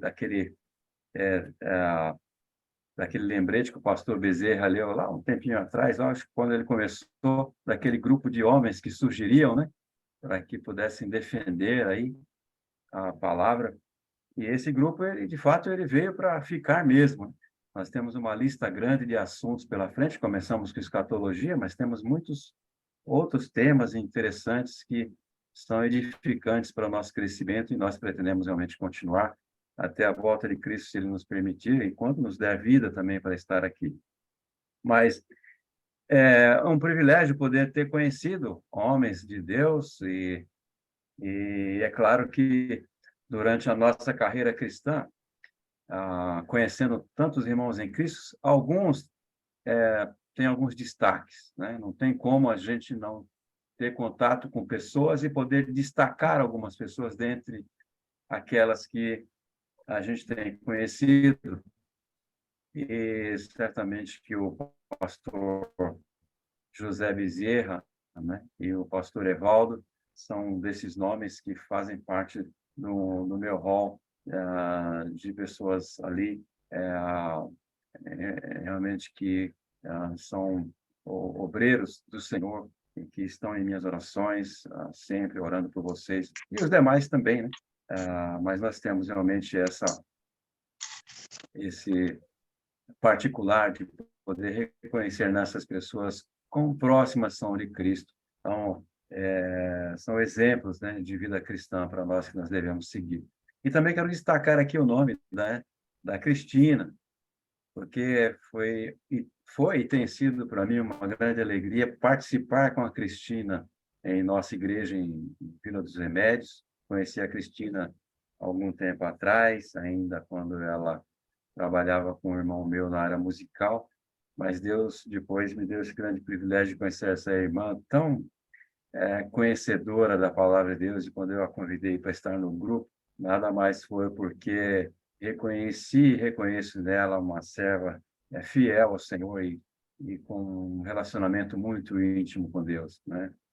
Então, ela convidou, né, a irmã a Raquel, porque ela tem compartilhado das Escrituras com tantas pessoas, e ela convidou a irmã Raquel para estar no grupo. Então, agradeço a Deus também pela vida da Cristina, e aqui publicamente, né, tem sido muito bom poder estar com a Cristina em nossa igreja em Vila dos Remédios. Então, irmãos, vamos continuar firmes e esperar ansiosamente que passe logo essas férias, né, para voltarmos aí à nossa comunhão, e além das orações também, poder ser útil, né, no ministério de vocês em outras áreas, naquelas que Deus falar no nosso coração. Então, uma bênção, obrigado por esse período aí de grande aprendizado, que Deus continue nos abençoando. Amém. Amém, Pedro. Eu estou vendo a mão da irmã Cristina. Pode falar, irmã. Eu já estou com saudades de todos vocês. Já estou triste, porque o que eu vou fazer terça-feira? Vou ter que ler os Catol, né? Tem que ler bastante coisa, mas eu estou com saudades de todos vocês, viu? Eu agradeço muito me receberem, agradeço mesmo. Muito obrigado, viu? Pastor Evaldo, pela sua paciência, pastor José Bezerra, o Elias, todos vocês, todos. É uma grande bênção participar, uma grande bênção. Eu sou muito grata a Deus. Bom? Amém, amém. Pastor José. Quero agradecer as orações. Realmente, a ida ao Ceará foi uma tempestade, realmente como em poucos momentos da minha vida eu vivi. E ali nós tivemos tanto a partida da minha mãe, onde pudemos direcionar as coisas para que Deus fosse louvado e glorificado, como também a partida de uma sobrinha que tinha só 4 dias de vida, e Deus recolheu, e eu tive a oportunidade também de pregar para essa família do meu irmão, por quem eu oro pela salvação. Foi uma oportunidade muito especial. E ver, dentre tanta hostilidade, tanto materialismo, tanto ódio aos caminhos de Deus entre alguns irmãos meus, eu não tinha nenhuma dúvida que tinha gente orando por mim. E eu agradeço a Deus por esse grupo, porque eu sei que vocês oram. Então, em vários momentos, a gente tinha, assim, orrilhado os dentes do inimigo. A gente tem experimentado isso no nosso ministério, mas eu louvo a Deus por aqueles que intercedem por nós. E é fantástico como Deus abre portas e mostra a sua graça e a sua glória em resposta às orações dos santos quando estamos diante da batalha, né? Você nem consegue tempo de orar de tão intenso que são certos momentos, mas você que anda com Deus, você não tem dúvida de que alguém está orando por você, para que abra os seus olhos, para que abra o seu entendimento, para que perceba os perigos à sua volta e para que você seja susceptível à voz do Santo Espírito de Deus. Então, foram dias assim, em que a batalha era intensa, mas eu não tinha nenhuma dúvida do que fazer a cada momento, e eu não tinha dúvida de que era a direção do Espírito em resposta às orações. Então, eu agradeço o apoio e as orações dos irmãos ao longo de nosso ministério. Que Deus os abençoe ricamente. Amém. Amém. Amém. Ok. Bom, vamos encerrar. Tem mais algum? Vamos encerrar, então. Eu só queria deixar nós do grupo Escatom levantamos uma oferta para você, nosso querido e amado pastor Evaldo. Lembramos daquele versículo bíblico, né, que são merecedores, né, de dobrada honra aqueles que ensinam bem, que se afadigam na palavra e no ensino. Então, essa oferta já está na sua conta, ela foi feita agora há pouco. O primo, toda vez que nós levantamos as nossas ofertas, nós colocamos na conta dele, né, e ele já mandou o Pix para sua conta. Esse valor está lá, seja para que o irmão possa usar da maneira que Deus colocar no seu coração. E nós somos realmente gratos. Sei que todos aqui estou falando em nome de todos. Somos gratos pela sua paciência, por esse tempo todo que tem nos ensinado essas verdades bíblicas maravilhosas. Muito obrigado, viu, pastor Evaldo? Que Deus possa abençoá-lo ricamente, aí, viu? Eu só tenho que agradecer, José. Não mereço, viu? E eu louvo a Deus pela vida dos irmãos. Pastor Bezerra é meu... Eu sou conservo dele. Eu amo de todo o coração. E, com certeza, irmãos, o nosso Deus, ele foi maravilhoso comigo. Mas muito maravilhoso. Eu louvo a Deus porque me deu a oportunidade de eu poder casar minha menina, né? Ela não está namorando ainda, mas eu digo, meu Deus, eu vou tão cedo assim, com 54 anos, e Deus me deu essa graça, uma esposa maravilhosa, e guerreira, ela deu um exemplo maravilhoso durante o meu problema, que não foi fácil, irmãos. Eu tive entubado e tive morto mesmo, morto mesmo. O irmão Osamar falou aí do rapaz, né, de 23 anos que já tinham desenganado, a mesma coisa fizeram os médicos comigo, como quem diz, ó, mas vocês oraram, e Deus foi muito bom, maravilhoso comigo. E assim foram 2 milagres, irmãos, porque agora eu fiz também tudo, e o oncologista disse, olha, Evaldo, tá aqui, não tem nada mais, não tem câncer não. Então, assim, foi a cura, o livramento lá da UTI, isso aí. E aí eu venho para cá. Deus me dá graça, esse livro aqui, eu tinha conversado com o pastor Bezerra, irmãos, esse livro, ele ia ser póstumo mesmo, uma obra póstuma. E esse livro, ele está fazendo um barulho aí, um barulho no bom sentido, né? E aí eu quero destacar também aqui o irmão Márcio. Irmão Márcio, eu louvo a Deus por sua vida. E um dia ele disse, pastor, eu sou herético. Eu digo, não, meu Márcio, eu não é herético, não. Eu liguei, mas eu liguei em particular com ele, porque ele botou no grupo Escatom assim, como quem diz, fala alguma coisa, pastor Evaldo. Eu digo, o senhor queria me botar na sinuca de bico?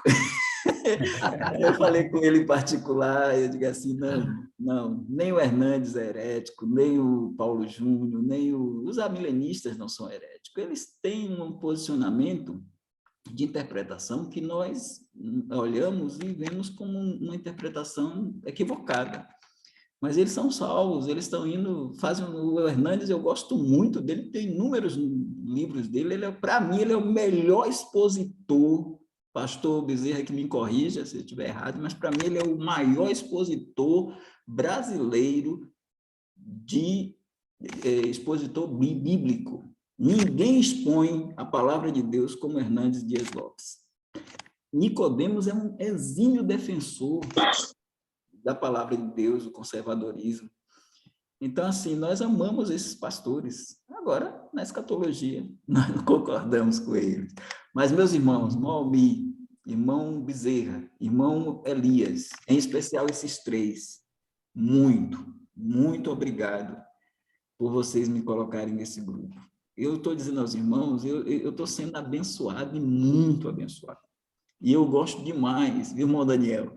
Colocações sábias do irmão Daniel, quando faz perguntas, colocações sábias do pastor Lorival, pastor Bezerra, que homem sábio, o pastor Lorival, mansinho ali, e vai.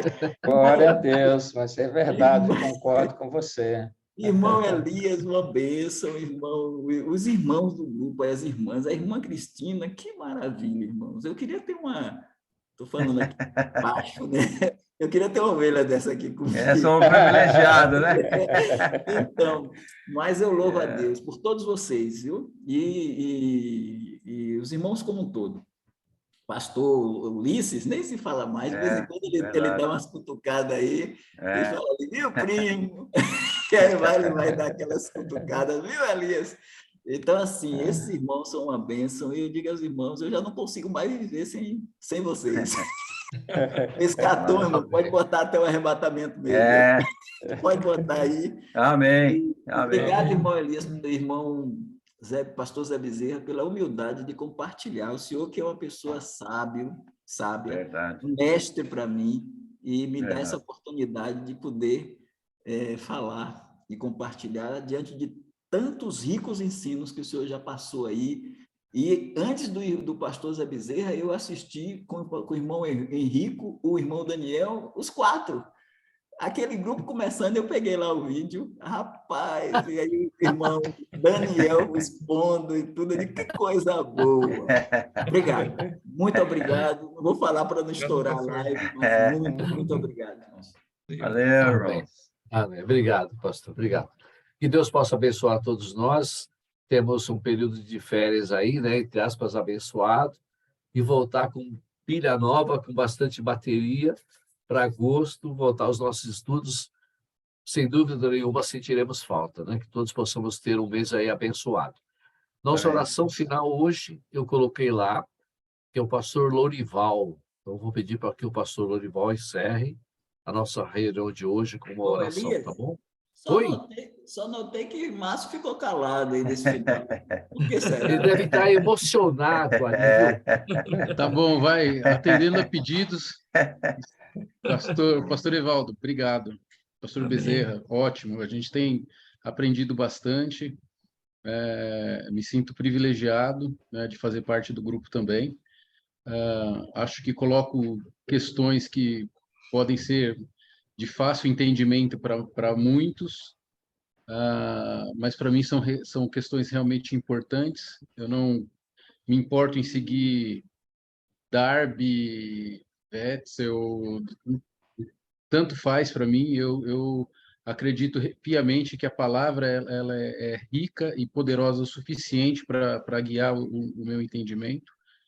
E eu tenho obtido bastante esclarecimento e espero estar contribuindo também para a dúvida de outras pessoas, porque às vezes uma colocação de outra pessoa aqui me faz refletir a respeito de uma dúvida que eu nem sabia que eu tinha. Então, eu espero estar contribuindo com o grupo também. Né? Muito obrigado. É um grupo que, para mim, isso daqui é ser igreja. Tá? O resto colocar... enfim, ser igreja, para mim, é fazer parte e apoiar os irmãos. Isso é amor verdadeiro. Qualquer outra coisa adicional a isso, para mim, é Jesus e algo mais. Isso aqui é Jesus. É expor o seu melhor, expor a sua deficiência, ser humilde ao perguntar, ao responder e ao estudar, né? E eu acho que a gente exercita a verdadeira igreja aqui no grupo. Então, eu agradeço a todos, ao meu tio e ao Elias, porque realmente foi uma iniciativa muito interessante. Eu faço parte de alguns outros grupos, esse não é o único grupo que eu faço parte de estudo da Bíblia, porque realmente tenho interesse em fazer do Evangelho um discipulado. E aqui é parte desse caminhar. Então, agradeço aos irmãos, obrigado pela oportunidade, e as férias daqui a pouco acabam. A gente volta aí para continuar perturbando mais um tempo, se Deus permitir. Amém. Amém. Ô, Elias, eu não ouvi nada do Hélio hoje, rapaz. Será que ele está sem voz? Meu cunhado está quietinho, mas não falou nada. Está com frio. Que eu não ando muito bem, não, da saúde aqui, mas estamos tranquilos. Eu realmente agradeço a Deus por esse grupo. Só lembrando, Elias, que realmente quem começou esse grupo, Elias, foi você, o Almir, eu, Perseu, Almir Vil, Marcos dos Santos. Éramos 6. Marcos Santos. Éramos 6, né, quando começamos. Então, e graças a Deus, foi aumentando aí. Então, graças a Deus pela vida dos irmãos. Amém. Do pastor Zé Bezerra, irmão Evaldo, que surgiu depois, né? Ulisses, todos esses que realmente têm contribuído para o nosso crescimento espiritual. Obrigado e agradeço a Deus pela vida de todos vocês. Amém. Amém. Ok, então, pastor Lorival. Eu deixei para falar por último, porque eu estava na escala da oração, né? Então, agradeço também aos irmãos. Eu dei uma saída aí, fiquei uns meses fora, né? Mas depois, quando voltei, percebi que eu estava perdendo muito. Obrigado aos irmãos que me trouxeram de volta, né? Agradeço o incentivo de todos aí. E, em especial, a paciência dos irmãos, pastor Bezerra, a sua metodologia, né? A sua sistemática. É maravilhoso ver quando a gente consegue organizar as ideias e colocar isso no papel, expor, defender, né? Isso é uma coisa que realmente eu sentia muita falta nos aspectos teológicos. E eu compartilhei com o pastor Evaldo, certa vez, que eu já estava considerando o dispensacionalismo quase que uma doutrina que eu não via, não encontrava pessoas para defender, né? E quando eu vi o livro dele, como ele expôs, pesquisou tudo ali, né? E apresentou para a gente, é uma maravilha, né? Uma salvação da teologia dos dispensacionalistas, realmente veio nos ajudar muito. Eu agradeço mesmo de coração, né? Amém. E então só nos resta agora orar e agradecer, né? Amém. Então vamos orar.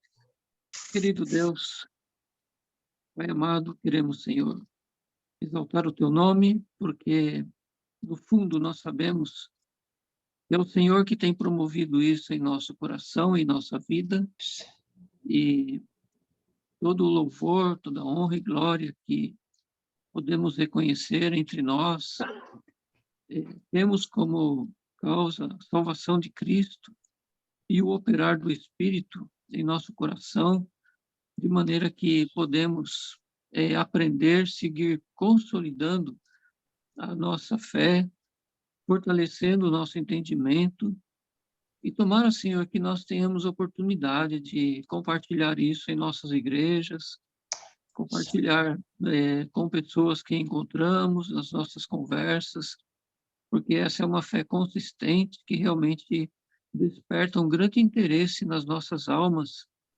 e o ser humano tem realmente uma grande curiosidade pelas coisas futuras e felizes são esses que têm esse interesse e buscam conhecer e entender o princípio, a razão de tudo que está em Jesus Cristo, nosso Senhor.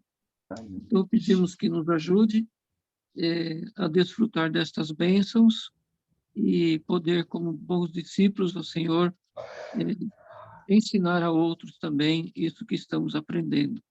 Poder realmente fortalecer a nossa fé, a nossa certeza, a nossa convicção e abençoar outras vidas com esta certeza. Porque se há uma força na profecia, se há uma força nos teus decretos, Senhor, certamente nós temos que pegar isso e compartilhar com outros e impactar outros corações para que sejam salvos pela nossa certeza, pela nossa convicção. Assim como o Senhor é para nós uma rocha, e nós também possamos ser, ó Deus, como um porto seguro para outras pessoas e abençoar a muitos para aprenderem o verdadeiro evangelho e absorverem esse entendimento que leva o crente para os seus braços e o consolo do Senhor e todo o entendimento da vida em situações alegres e também nas situações tristes. Então, pedimos que o Senhor nos fortaleça nisso tudo e abençoe esse grupo para que possamos também descansar nas férias e voltar sedentos pela Tua palavra e continuar aprendendo. Obrigado, Pai, por cada participante. Em nome do Senhor Jesus, nós te louvamos. Amém. Amém. Amém. Amém. Pastor Evaldo, não esqueci, Amém. o seu livro será entregue e eu vou tirar foto, tá bom, pastor Evaldo? E eu posto no grupo, hein? Fica tranquilo, tá bom? Tchau, pessoal. Boas férias para todos aí. Obrigado. Boas Boa férias. noite, meus irmãos. Grande bem, Gente, Deus um abençoe. abraço. Ô, Elias, posso fazer uma pergunta? Abraço e até breve. Fala, Ulisses. Pode falar. Elias, cadê o Elias? Oi. Tá lá, tá ouvindo. Ah, mas os outros podiam ter ido. É que eu não peguei no início, cara. Eu tenho que perguntar para você, cara, como foi a conversa lá com o nosso ex-presidente? Oh!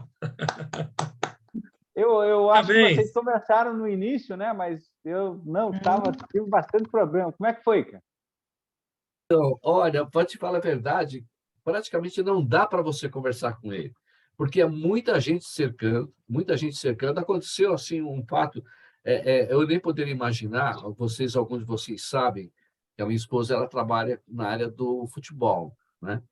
Então ela tem bastante contatos, né, com pessoas importantes, digamos assim, né? E nós estávamos nessa partida, nesse jogo especialmente, e quando ela já sabia que ele estaria presente, mas a princípio ele estaria no lado oposto de onde nós estávamos. Mas depois ele mudou e veio para ficar no camarote, que ficava a 3, 4 camarotes da onde a gente fica sempre. E ela perguntou: você quer tirar uma foto com ele? Eu falei: imagina se eu não quero, né? Quero sim. E aí ela foi lá, né? Normalmente a gente chega bem cedo, nós chegamos cedo, e tinha ainda poucas pessoas lá. Mas essas poucas pessoas eram umas 20 e 30, entendeu? 20 e 30 pessoas, um monte de gente querendo tirar foto, e assina aqui, assina ali. Então eu fiquei esperando um tempo que pude puxar ele de lado um pouquinho para tirar foto comigo. Mas não dá para você conversar com ele, é impossível, porque é muita gente em cima, é inacreditável. E mesmo lá fora, o pessoal de fora, né? Fora que eu digo, na frente de onde ele estava, todo mundo indo lá, estendendo a mão. É uma loucura. Você não consegue conversar, viu, pastor? Mas ele assim, é uma pessoa muito simples, muito humilde, conversa com todo mundo, entendeu? Está ali com o povo e abraça um, abraça outro, e tira foto o tempo todo, entendeu? Isso é uma coisa, porque tem muitos políticos que não são políticos, né? Ele é político, né? E ele é muito tranquilo. Tem muitos que não estão nem aí com outras pessoas. Ele não, ele é de uma simpatia que eu fiquei impressionado realmente com isso. Muito tranquilo, valeu a pena, viu, irmão? É uma sensação bastante diferente, eu diria para vocês, viu? E ele acreditou que você é palmeirense. Então, ele mas eu não sou, não. Eu estava lá porque, como ela estava trabalhando, né, eu estava lá com ela, né, Eu sei. ele é palmeirense. Ô, Elias, esse foi o jogo de domingo, é isso? Que teve do Palmeiras, Foi né? esse jogo agora, Palmeiras e Botafogo. Botafogo. Ele Perdemos tinha de 1-0. ido, ele esteve no Morumbi faz uns 15 dias, era para a gente ter ido também, mas acabou que não fomos. Mas ele estava lá. E provavelmente o jogo do Morumbi seria mais tranquilo, porque os camarotes no Morumbi são separados. Então, aonde ele estaria ou esteve, teria somente umas 10 pessoas. Aí sim poderia conversar com ele um pouco, né? Mas aí, a próxima vez que eu souber que ele vai para o Morumbi, aí eu vou. Porque eu sei que lá eu vou conseguir conversar um pouquinho, né? Mas foi legal. Foi muito emocionante, viu, garanto. Viu? Ô, Elias, aí você pede para sua esposa conseguir uma vaguinha para mim. Pedir uma? Fala para sua esposa conseguir uma vaga para mim. Ah, tá bom. Eu vou lá fazer a sua segurança. Que time você torce, pastor? Hein, pastor Ulisses, que time você torce? Hã? Corinthians. Não. Tamo junto. Não pode ser. Não acredito. Então, quando tiver um, você me chama. Chamo sim. Desculpa os outros aí, tá bom? Acabou a aula também nele, acabou a aula. É férias, pastor Ulisses. Estamos de férias agora. Fecha a gravação, viu, Elias? É verdade. Boas férias a todos. Gente, foi Deus um abençoe. grande prazer estar com vocês. Muito obrigado a todos aí.